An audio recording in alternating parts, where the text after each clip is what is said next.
Boa noite, pessoal. Aqui é o professor Cleison Marim e estamos aqui na segunda web aula da disciplina Banco de Dados 2. Eu estava falando anteriormente com o pessoal que já está online aqui, então retomando, que eu comecei a gravar agora. Peço desculpas aí pela demora, mas enfim. Na aula anterior, nós fizemos então a instalação do banco de dados e demonstramos aí a criação de um banco de dados e uma tabela com alguns campos dentro do MySQL 5.5, né, utilizando o Command Line Client, né, que é este prompt de comando do MySQL.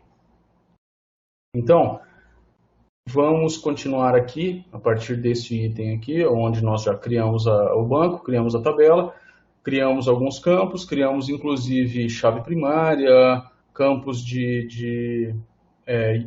do tipo unique, né, que não podem ser repetidos.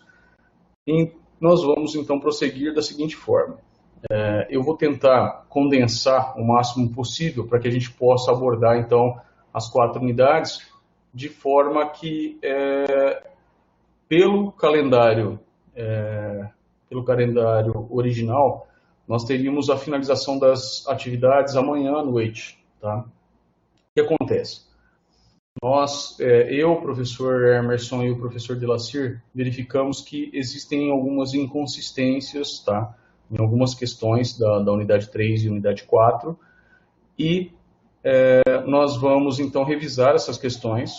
Tá? Para que isso seja feito, a gente vai precisar de mais tempo, claro, óbvio, e nós temos também um outro problema, que nós fomos informados há pouco, né, agora à tarde. Vou colocar a imagem da minha câmera aqui só para vocês me verem um pouquinho.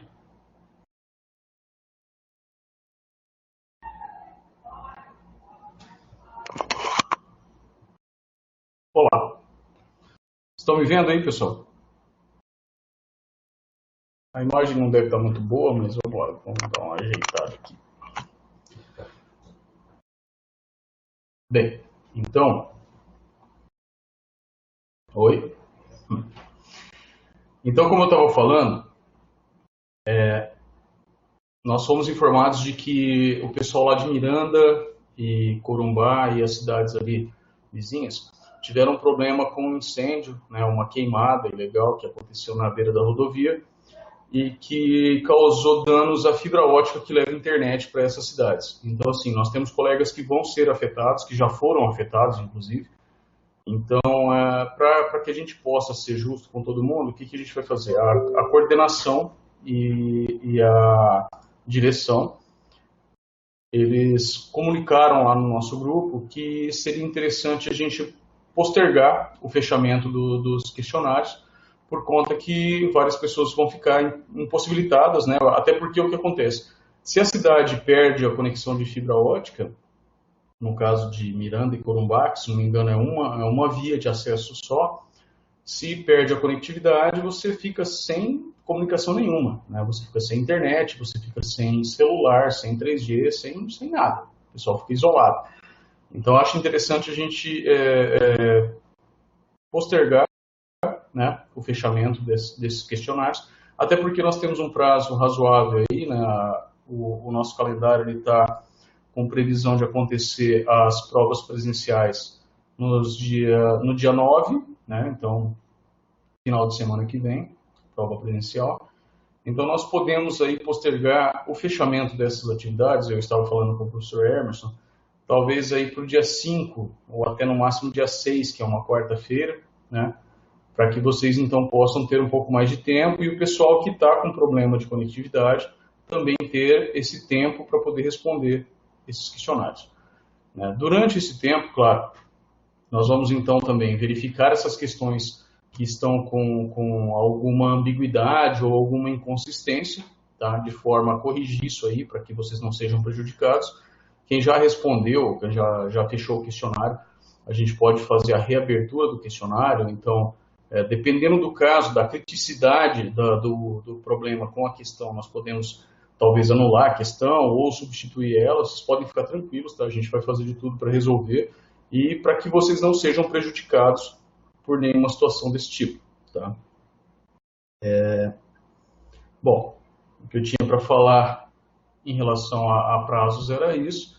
E daí, essa aula, especificamente, eu quero ver com vocês o seguinte.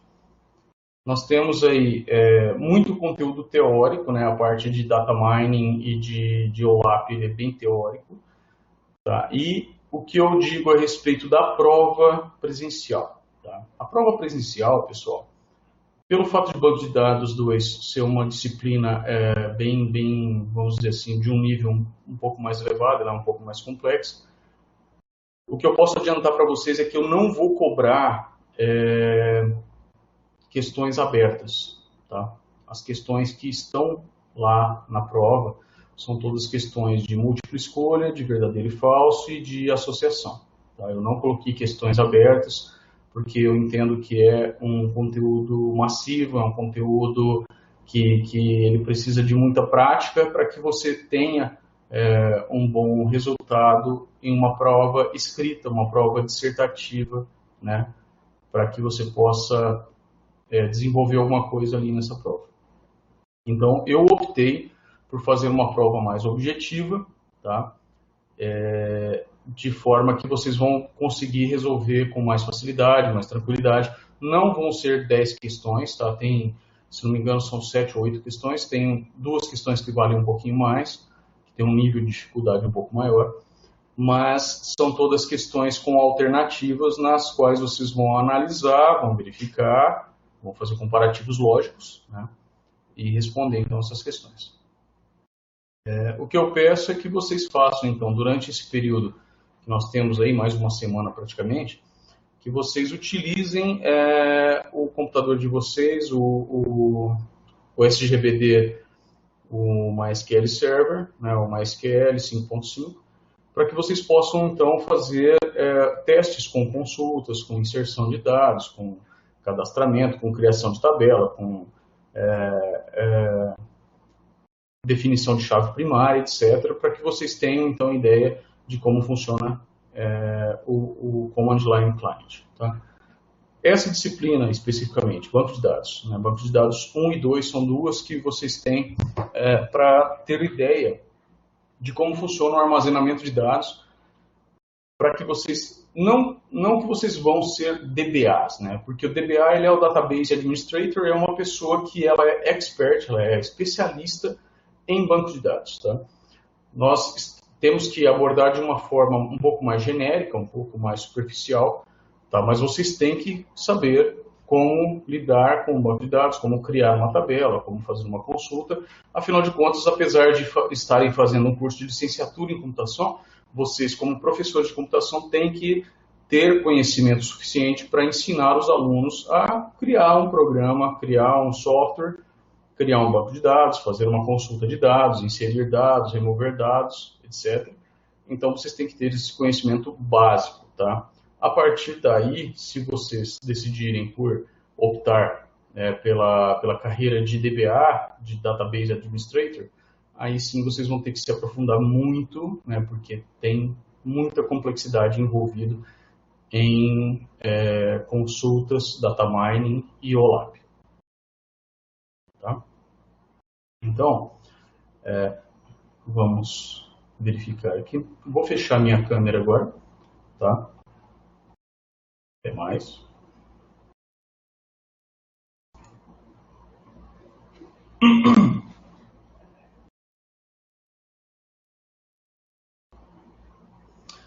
Bem, pessoal, então ali, ó, aqui, conforme minha tela, vocês vão conseguir acompanhar aqui. Nós fizemos, então, lá no Command Line, né, a criação, nós fizemos o uso do banco de dados empresa, criamos a chave índice 2 na tabela CAD-FAM, né, dizendo que seria o campo CPF, essa chave única, tá? E esse foi o último comando que a gente executou na última aula, ok? Daí, Seguindo então o nosso material, nós entramos então em processamento de consultas. Tá? As consultas elas são processadas em SQL, né, que é Structured Query Language, tá? Uma linguagem de consulta estruturada, onde a varredura ela funciona, né, com nomes, com atributos, com valores, e nós temos uma hierarquia a ser seguida, no qual você define, por exemplo, qual o dado que você quer, de qual tabela, relacionada com qual outra tabela, e a classificação desses dados. Então nós temos aí vários parâmetros a serem configurados, né? Desculpa, estou com a garganta meio ruim. Mas, então, visualmente falando, a consulta ela consiste de quê? Uma consulta em linguagem visual, né? Em linguagem de alto nível, né?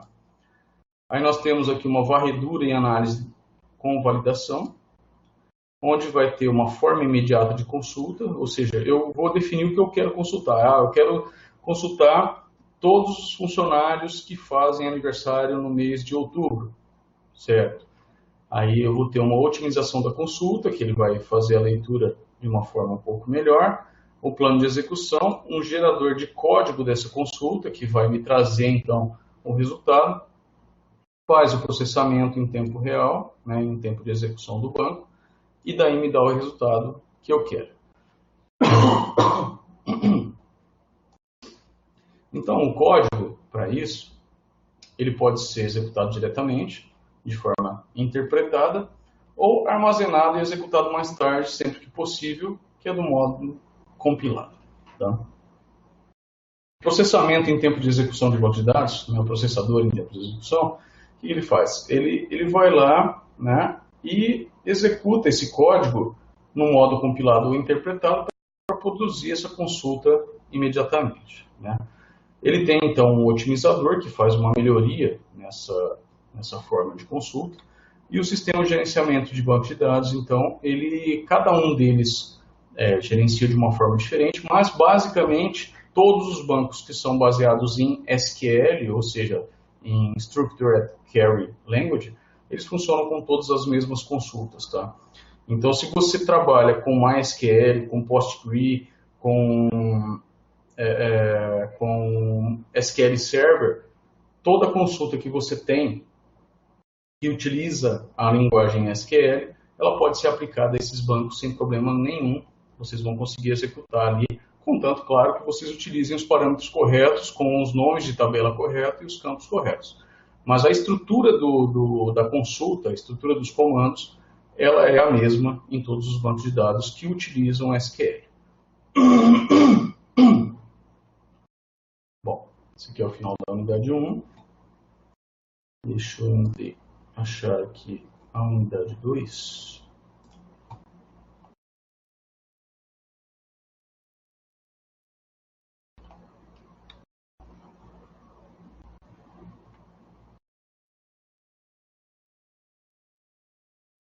Só um minuto, pessoal, que está abrindo aqui.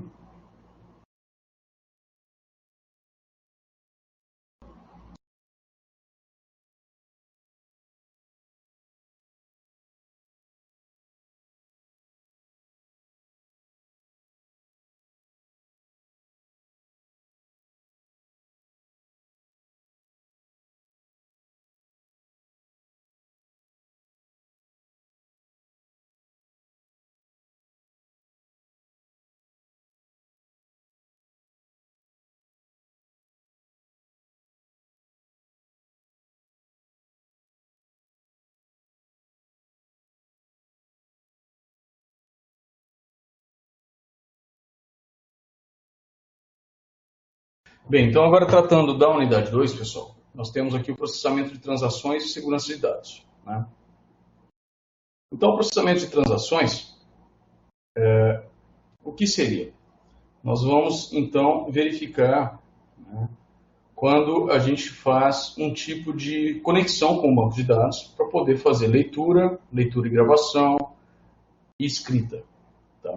Escrita, no caso, gravação, seria a mesma coisa. O que acontece, pessoal? Nós temos aí alguns problemas, alguns mecanismos, né? Que imaginem o seguinte: imagine um banco de dados que ele é disponibilizado aí vamos supor aqui na universidade, aqui na UFD, o nosso banco de dados ele tem acesso diário de aproximadamente 10 mil pessoas, né? São aproximadamente 10 mil acessos diários ao banco de dados da UFD para consulta, inserção, gravação ou remoção de registros. Então, agora imaginem o seguinte. Imaginem que o sistema de controle de frequência, lá o CIGECAD, tá?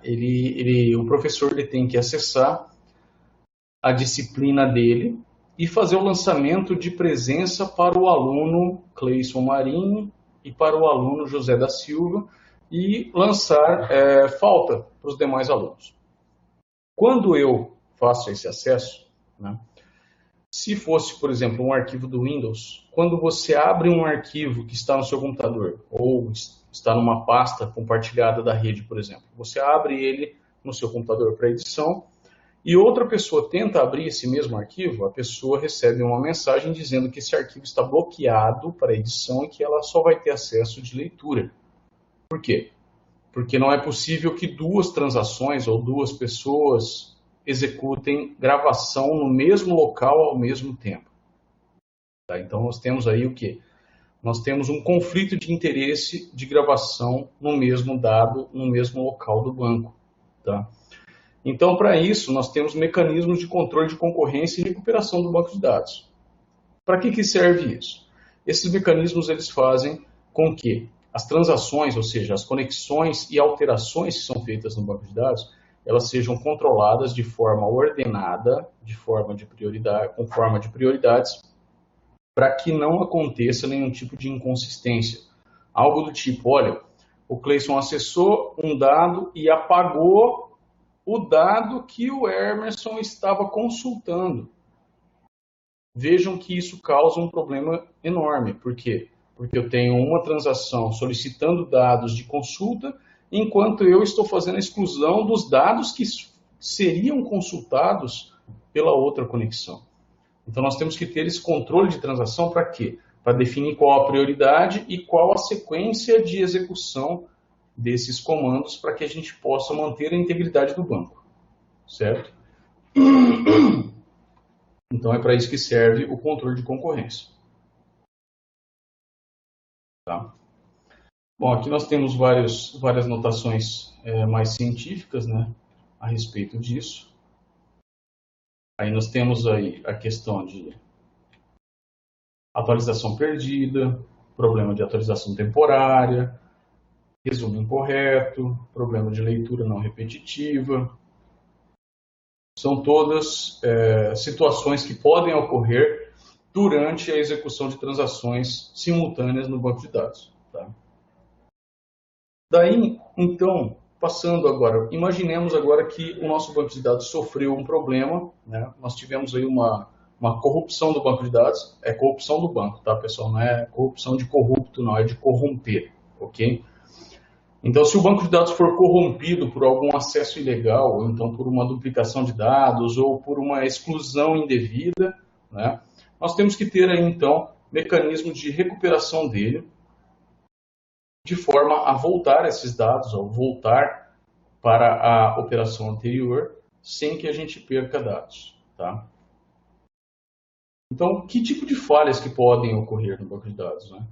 Pode acontecer uma falha de computador, onde o hardware, o software ou a própria rede pode cair, daí eu perder o que estava sendo gravado no banco. Tá?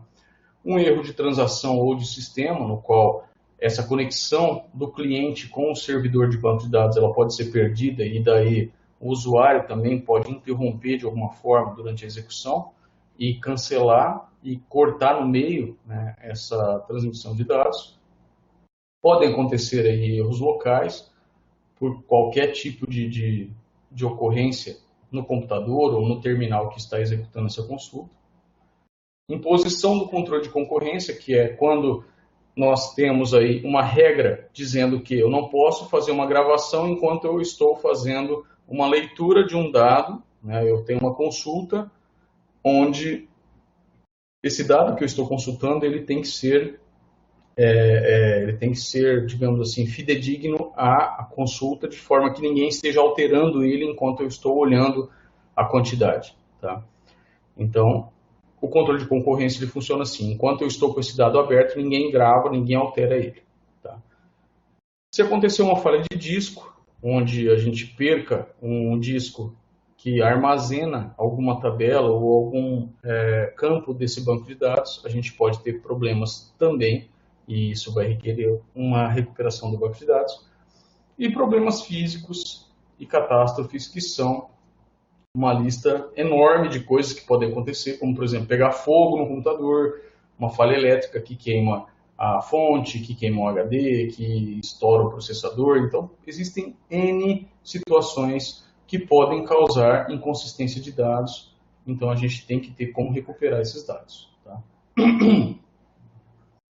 Então, assim, os conceitos de transação, nós temos aqui Begin Transaction, que é como inicia uma transação, do tipo read and write, ou seja, leitura e escrita, né? Como a gente vai fazer uma leitura ou escrita desses dados.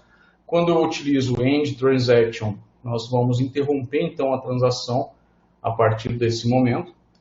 O commit transaction, ele vai finalizar a transação de uma forma bem sucedida, dizendo, olha, tudo que eu precisava fazer foi feito e agora eu vou finalizar. É tipo dar uma boa noite, tá tudo beleza, gostei muito de conversar com você, foi tudo tranquilo e agora eu vou para minha casa.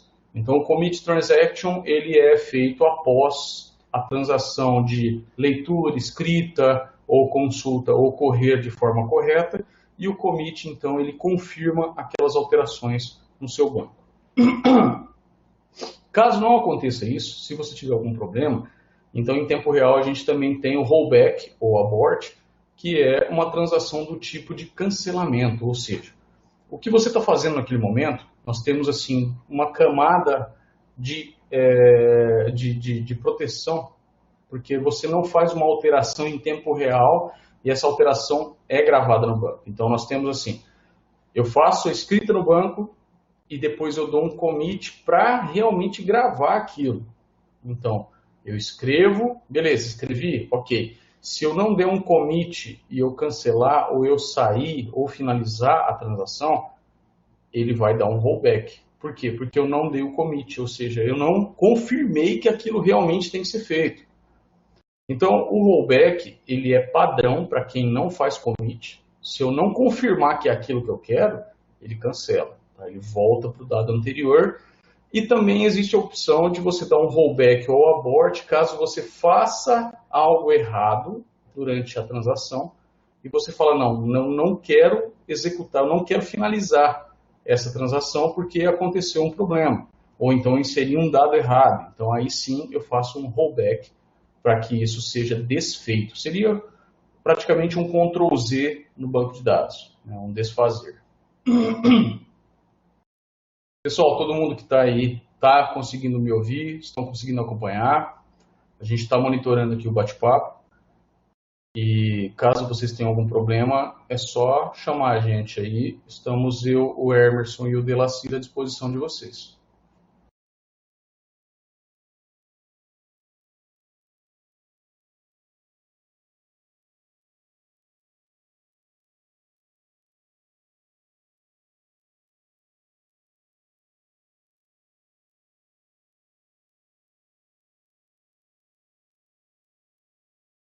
Ok, que bom. Bem, então aqui a gente tem um diagrama que exemplifica, né? Deixa eu dar um zoom aqui. Então nós temos aqui um begin transaction, né, que é o início da transação, que é onde eu começo, né, eu inicio algum tipo de transação. Eu posso fazer uma transação do tipo leitura ou escrita, tá, que pode ficar ativa. Eu executo ela, percebam aqui. Eu posso dar um end transaction, onde ela está parcialmente confirmada, assim como eu falei anteriormente, pessoal. Então, assim, eu inicio a transação, executo, dou end transaction, ok?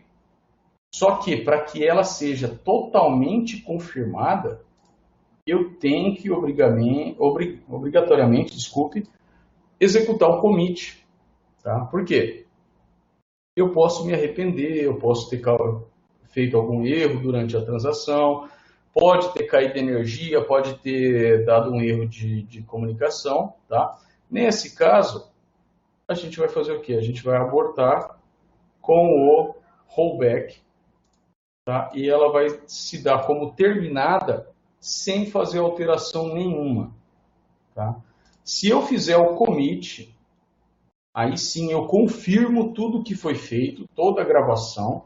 Eu vou então, se eu alterei 2, 3, 5, 10 tabelas, elas vão ser realmente alteradas com o comando commit. Tá?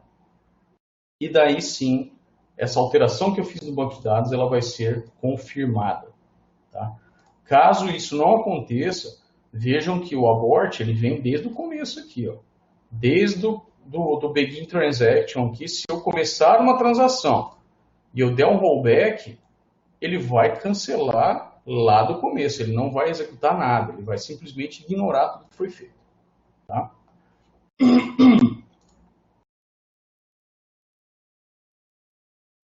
Bem, aí nós temos, né, um log do sistema. O log do sistema é o que? Ele é um registro que demonstra todas as alterações, todas as gravações, leituras que foram feitas, né, no nosso banco de dados. E eles funcionam mais ou menos assim. Né? Nós vamos ter aqui dentro do registro de log, nós temos lá, por exemplo, aqui, ó, temos um start transaction, que indica que a transação T iniciou a execução. Aí ele diz aqui que foi escrito um item na transação T, mudando os dados de X, de valor antigo para valor novo.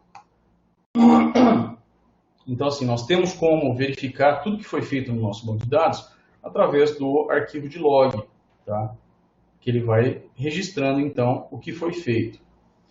Aí aqui, no 3, nós temos aqui que a transação T, ela fez a leitura do item dentro do banco de dados X. Aqui diz que foi comitado, ou seja, foi confirmada a transação T dentro do nosso banco de dados, ou que foi abortada a transação T dentro do banco de dados. Então, dentro do nosso arquivo de log do banco de dados, nós conseguiremos ver todas as transações que acontecem. Tá? Isso depende, claro, da configuração do teu banco de dados, porque o arquivo de log, se você configurar ele para deixar registro de tudo que é feito no banco de dados, esse arquivo ele fica muito grande, tá? Ele vai ter muita informação. Então, claro, isso vai depender do que você realmente precisa. Se você realmente precisa de todas as informações, se você só quer saber quando teve erro, quando teve algum problema de gravação, quando teve um rollback, quando foi feito backup, etc. Então, tudo isso é configurável dentro do software, tá? Cada SGBD tem uma forma diferenciada de fazer isso, mas é possível configurar, então, esses níveis de detalhes dos logs para que vocês possam saber tudo que está acontecendo dentro do teu banco de dados. Tá? Seguindo em frente aqui, a gente fala de log ainda. Né? Aí aqui a gente vai abordar o que? As propriedades desejáveis dessas transações, como por exemplo a atomicidade, né? Que ela deve ser realizada em sua totalidade ou não ser realizada de forma alguma, como por exemplo, o que a gente pode citar como atomicidade, pessoal? Vamos lá. Uma transação ela é uma unidade de processamento atômica, ou seja, ela não pode ser dividida ou fracionada e deve ser realizada em sua totalidade ou não ser realizada de forma alguma. Tá? Imaginem vocês que vocês foram lá no caixa eletrônico, né, e solicitaram um saque de R$ 1.000 da sua conta. Né? E por algum motivo, essa transação ela falhou. Vamos dizer que acabou a energia do caixa eletrônico, ou então que caiu a conexão de rede daquele caixa eletrônico. e você não conseguiu sacar o seu dinheiro. Olha que beleza, né? No meio da operação, vamos supor, vamos lá, você fez a solicitação do saque de R$ 1.000, colocou a tua senha, colocou teu cartão, na hora que ele vai contar o dinheiro, cai a energia do caixa eletrônico. Que maravilha! O que acontece? O banco de dados lá dentro da tua instituição financeira, ele tem que ter uma previsão de commit por atomicidade, ou seja, a transação tem que estar completa. Ele só pode debitar o dinheiro da tua conta a partir do momento em que o equipamento disser eu entreguei o dinheiro e o usuário pegou o dinheiro. Ótimo, então sim, vamos fazer o débito da conta do usuário. Porque imagina, se você vai lá, coloca a tua senha, coloca o valor, dá ok, ele debita da tua conta e não te entrega o dinheiro. Até você provar que acabou a energia naquele momento, vai ser um caos. Então, a atomicidade é exatamente isso. É a integridade da transação para que ela seja totalmente completa ou ela não seja realizada. Ficou claro, pessoal?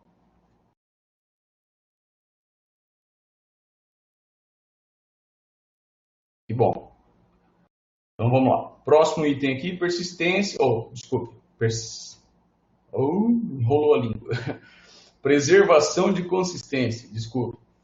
Uma transação deve preservar a consistência, significando que se ela for completamente executada do início ao fim, sem interferência de outras transações, deve levar o banco de dados de um estado consistente para outro. Tá? Então, a consistência do banco de dados ela tem que ser mantida de forma que, se uma transação ela for feita, ela tem que preservar a consistência, de forma que, por exemplo, citando aí esse exemplo de saque de R$ 1.000, se a minha conta tem, vamos supor, R$ 3.000 de saldo, eu faço um saque de R$ 1.000 e logo em seguida eu faço uma compra de R$ 100 com cartão de débito, eu tenho que ter uma consistência para saber que, por mais que demore essa transação de saque para ser executada, ela fique em uma fila, ela fique em uma ordem de execução.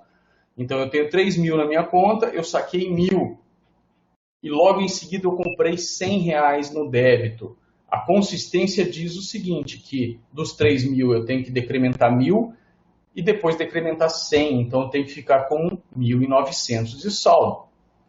Então não tem como, tá? Não tem como não, desculpem. Se houver um erro, claro que vai acontecer. Mas a preservação de consistência prevê que cada transação tem que preservar a consistência do banco de forma a que ele tem que se manter num estado consistente entre uma transação e outra.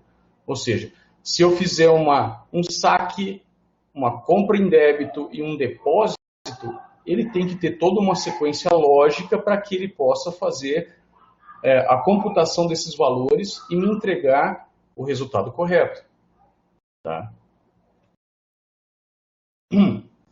O isolamento, que é a próxima propriedade, é uma transação deve permanecer como se fosse executada isoladamente de outras transações, embora muitas delas estejam sendo executadas de maneira simultânea.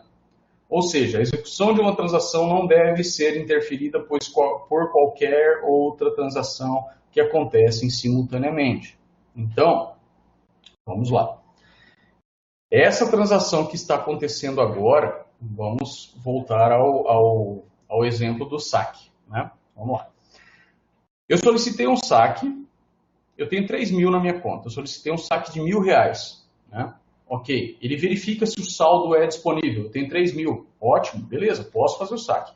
Enquanto eu estou fazendo a digitação da senha ou inserindo o código de verificação, o banco de dados tem que isolar a minha conta corrente de forma que, se houver um débito automático que está programado para exatamente aquele dia, naquele momento, e ele tentar executar um débito automático de R$ 2.500, que teoricamente faria com que eu não tivesse os R$ 1.000 de saldo para saque, isso seja isolado, ou seja, ele primeiro vai executar a transação que eu solicitei de saque de R$ 1.000 e depois disso ele vai passar para a próxima transação, que é o débito automático de R$ 2.500 e vai negar essa transação subsequente por falta de saldo.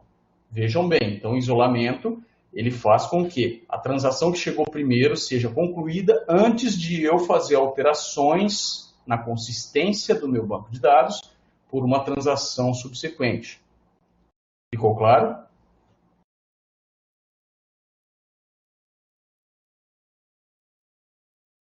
Ótimo.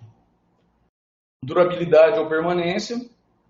As mudanças aplicadas no banco de dados, elas, pela transação confirmada, elas precisam persistir nesse banco de dados e elas não devem ser perdidas por conta de alguma falha. Tá? Então, vamos lá. A atomicidade exige que executemos até o fim. Okay? A preservação de consistência é considerada a responsabilidade dos programadores, ou seja, apesar do banco de dados ter um controle de transação, os programadores também têm que saber, né, na consistência, qual operação vai ser feita antes, durante e depois da gravação. Tá? A preservação, então, da consistência, ela vai fazer a verificação do estado do banco de dados, se ele está em leitura, se ele está bloqueado, se ele está isolado, e daí o software também tem que fazer esse controle, tá, pessoal? Porque o banco de dados, ele processa várias requisições simultâneas e ele pode, em algum momento, deixar escapar alguma coisa. Então, o próprio software também tem que fazer esse controle. A propriedade de isolamento, ela é imposta por um subsistema de controle de concorrência, que é aquela coisa que eu falei a respeito de nós termos duas transações que vão fazer a mesma coisa, que seria decrementar o meu saldo em conta corrente, na qual, quando eu iniciar uma transação que vai fazer decremento do meu saldo, eu não posso iniciar outra que possa interferir naquela anterior. Então eu tenho que isolar essa transação de forma que eu garanta a execução da primeira para que depois eu execute a segunda. Tá? Seria como uma fila, ok?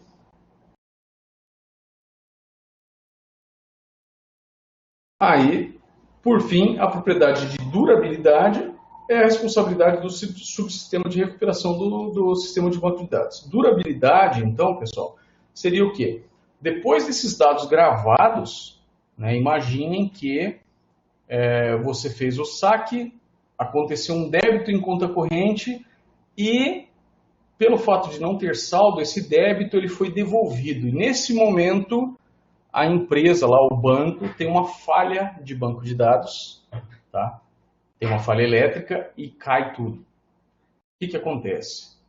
Se ele não tiver, né, a durabilidade, ou seja, uma cópia de segurança para recuperação do banco de dados, o banco de dados vai informar que você pagou os R$ 2.500 do débito automático, mesmo que não tinha saldo.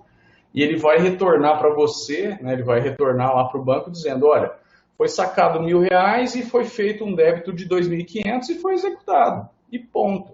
Né? Mesmo você sabendo que não tinha saldo disponível e ocorreu uma falha nesse momento, né? Se o banco não tiver um mecanismo de segurança, um mecanismo de durabilidade para fazer a recuperação do banco de dados, eles vão perder dinheiro. Então, quando envolve dinheiro, pessoal, é crítico, é muito crítico. Tá? Pessoal, eu vou te pedir licença por 2 minutinhos só para atender a porta. Eu estou aqui na Coinha, aqui no FGD, e alguém está batendo. Professor Emerson e professor Delacir, se vocês puderem assumir aqui 1 minutinho, tá? Só para tirar dúvidas aí com o pessoal no bate-papo, eu já retorno. Rapidinho, tá?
Pessoal, estou de volta, desculpem pela interrupção, tá?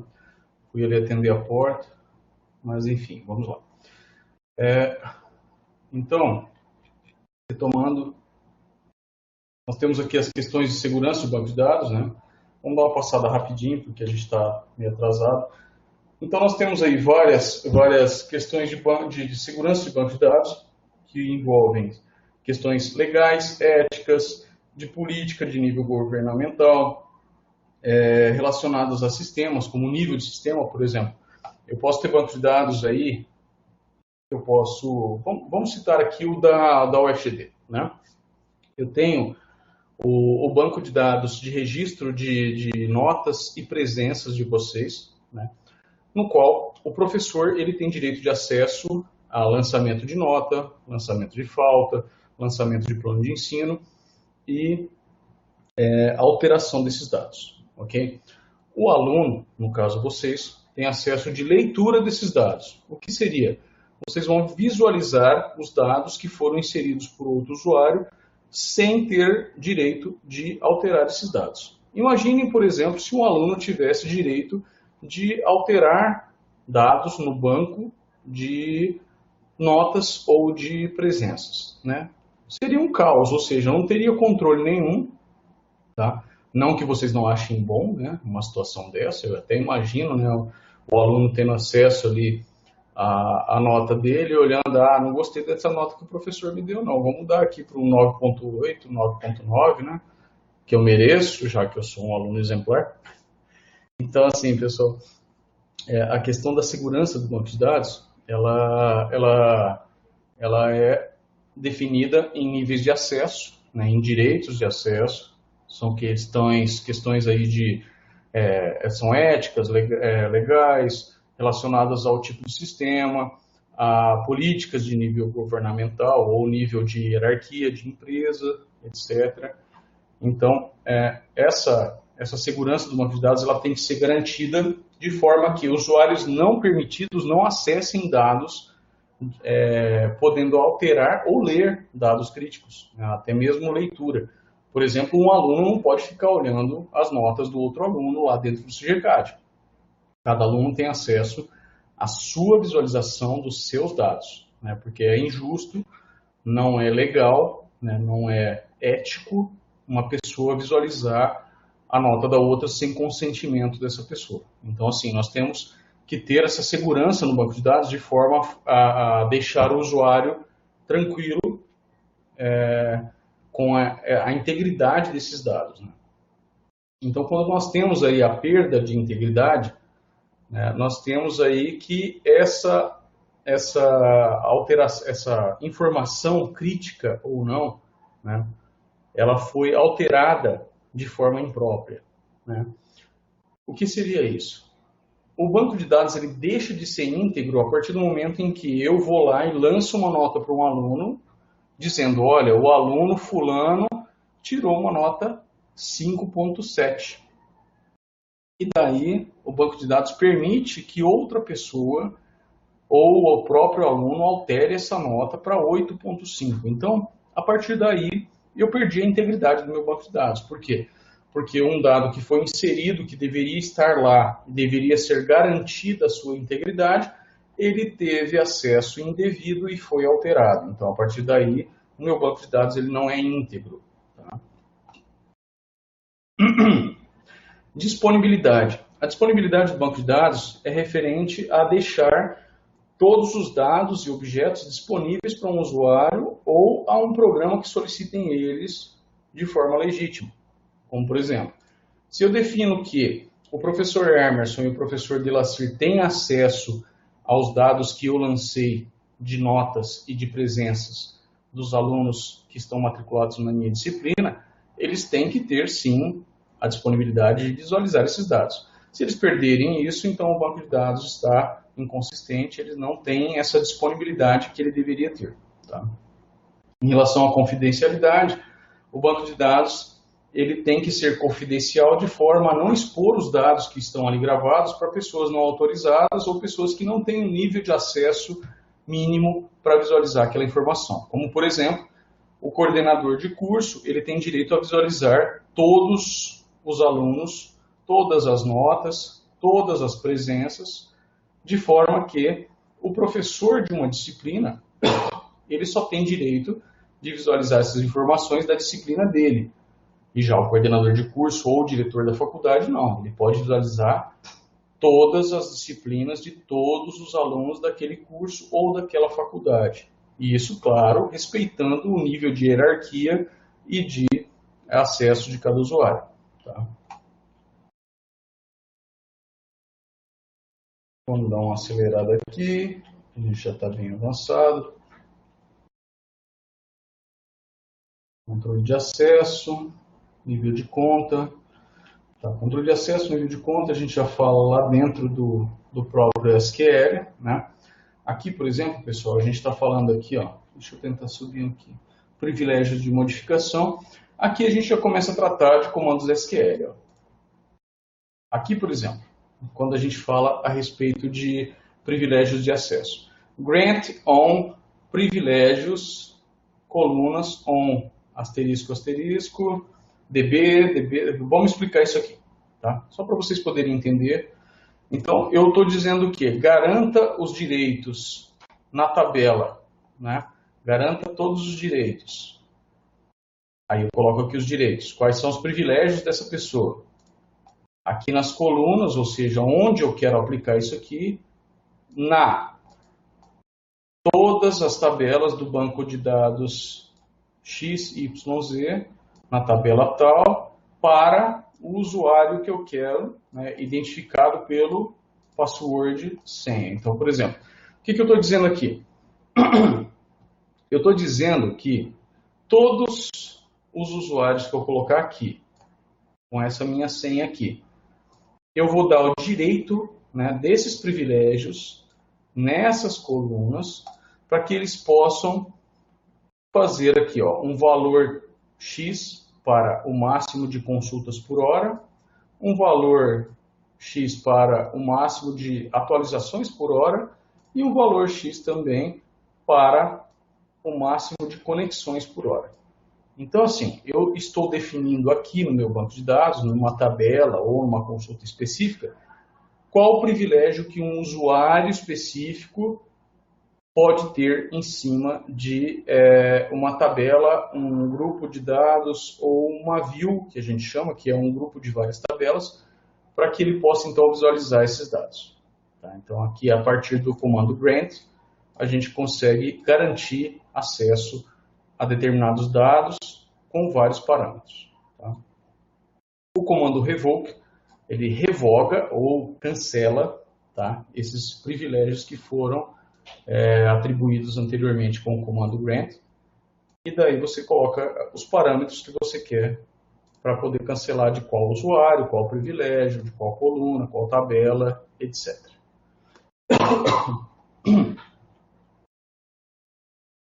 Então aqui nós temos aqui um descritivo dos privilégios, né?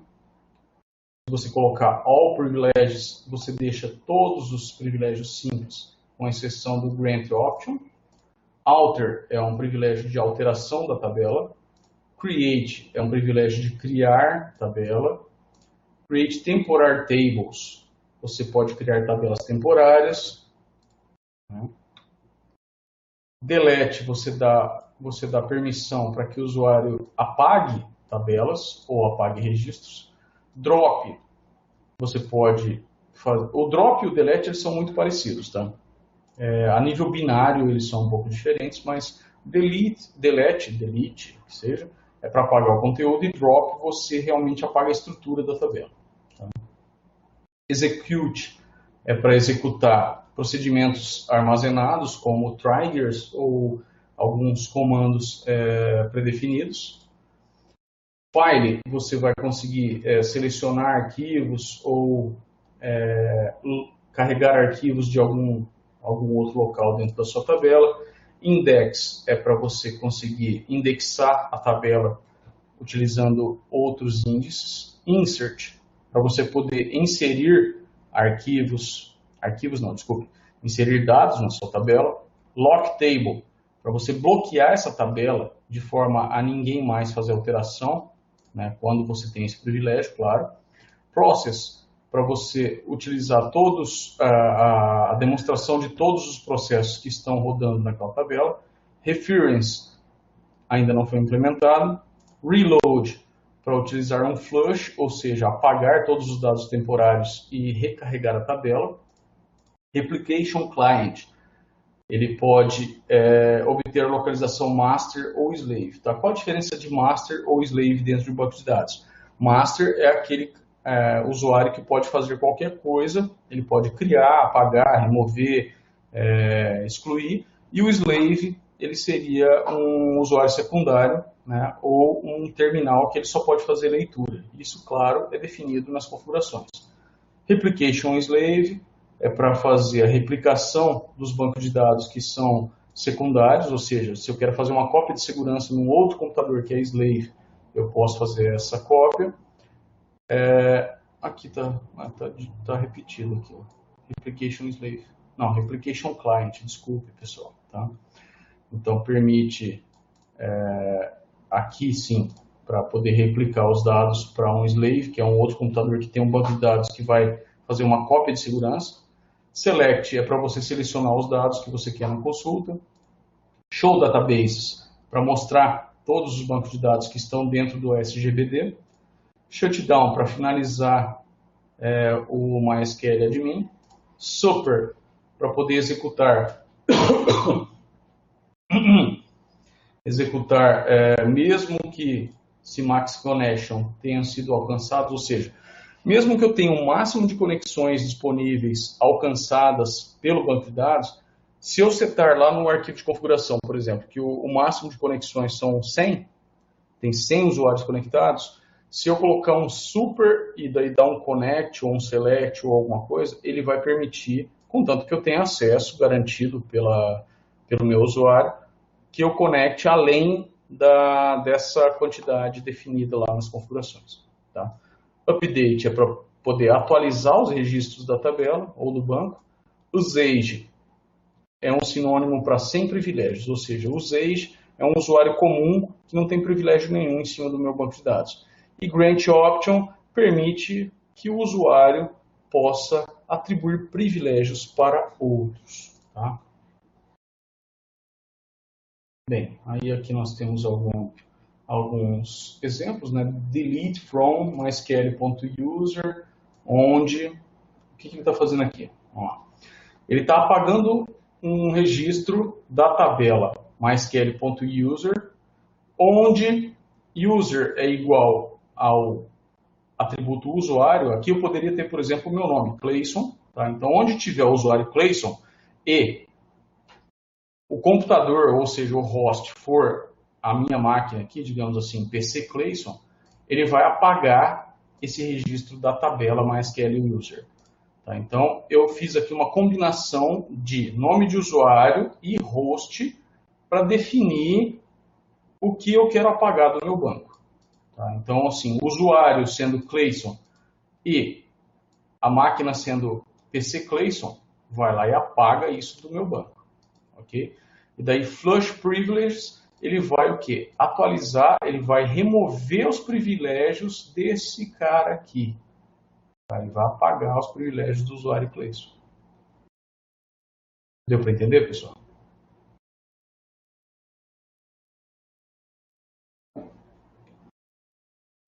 Beleza.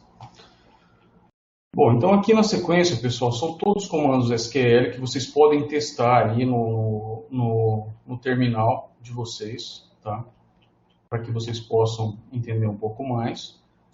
E eu me comprometo, tá, a colocar lá dentro do ambiente um material, né? Eu vou tentar gravar um vídeo a respeito de data mining e OLAP, tá? Porque a gente já estourou o tempo aqui, são 9h15 já, e eu permaneço à disposição de vocês, tá? O professor Emerson e o professor Delacir também estão aí à disposição de vocês para tirar dúvidas, para resolver problemas. Como eu falei no começo da aula, vou repetir agora, para quem chegou um pouco depois, nós vamos então postergar aí a finalização das atividades 3 e 4 lá para o dia, deixa eu ver aqui no calendário, vamos colocar para o dia 6, tá, pessoal? Vamos colocar para a próxima quarta-feira, finalizar essas atividades, então, para que vocês possam ter mais tempo para estudar, para testar as funcionalidades da unidade 2 e 3, ou desculpe, 3 e 4. E eu vou tentar colocar esse vídeo até o final de semana, né, pelo menos um vídeo curto aí, seja de 15, 20 minutos, para que possa explanar melhor a unidade 3 e 4. Eu peço desculpas aí, porque assim, o banco de dados ele é um pouco complexo, a gente não consegue tocar muito rápido, assim, não dá para atropelar as coisas, porque senão vocês não vão entender. E eu vou tentar então fazer um vídeo mais compacto, colocando então os conceitos de OLAP e data mining para vocês. Garanto então para vocês que a avaliação presencial ela não é descritiva, tá? Ela é objetiva, ela vai ter questões de múltipla alternativa, verdadeiro e falso e associação, tá? Então ela vai ser um pouco mais simples, tá? Até por conta da complexidade da disciplina. E também tivemos aí o problema, um agravante, que foi o rompimento da fibra ótica que leva a internet para os municípios de Miranda e Corumbá. Então, por conta desse emaranhado de eventos, a gente vai postergar um pouco, lembrando que no final de semana que vem vocês têm a avaliação presencial, tá? E a gente permanece à disposição de vocês lá pelo ambiente. Vocês podem mandar mensagens lá, questionem, tirem dúvidas, tá? Tentem fazer os exercícios, façam os exemplos que estão aí no material lá no teu computador. E pessoal, novamente agradeço a vocês aí pela presença, tá? Muito obrigado por estar assistindo, pela paciência, né, pelo tempo de vocês. E desejo a todos vocês um ótimo final de semana, né? Afinal, amanhã já é quinta-feira, e a gente fica à disposição. Muito obrigado, fiquem com Deus, boa noite.